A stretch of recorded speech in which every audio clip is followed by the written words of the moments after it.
Çekiyorsun sen böyle şimdi. Şu an çekiyorsun.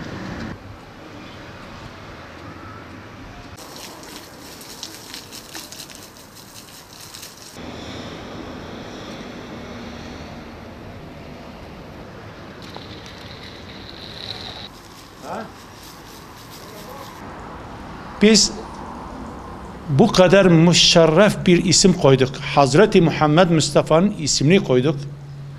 Maalesef hem çevre duyarsız, hem Diyarbakır'ın iş adamları duyarsız, hem halkı duyarsız.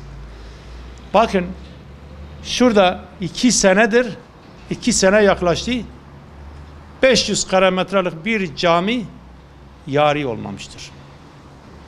Şu anda işçiler de çalışıyor, işçilerin ödemesinden zorluk çekiyorum. Birinci dereceden bir Müslüman Hazreti Peygamber'in ismini çekildiği takdirden vücudu titremesi lazım. Camimizin ismi bütün yeryüzünde yaşayan bütün camilerin ağırlığı kadardır. Ben şurada der ki Diyarbakır halkına, bütün İslam alemi bu camiyi bitirmesine davet ediyorum. Ben camiye bakırça içim yanıyor.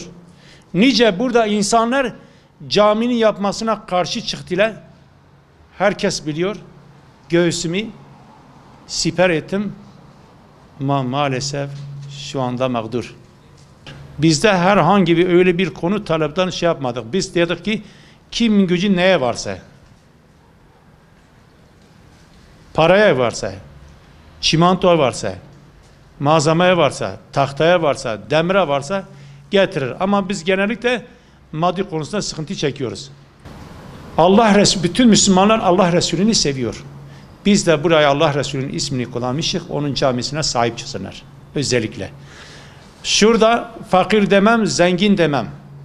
Her imanın sahibi sahip çıksın. Sahip çıkmadığı zaman kıyamet gününde bunun hesabını verecek. İnşallah eğer Müftü Bey olumlu görürse, ki görüşü de var inşallah yapılacak.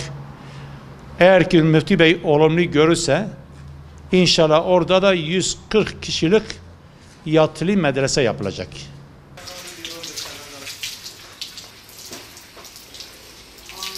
Eşhedü en la ilahe illallah.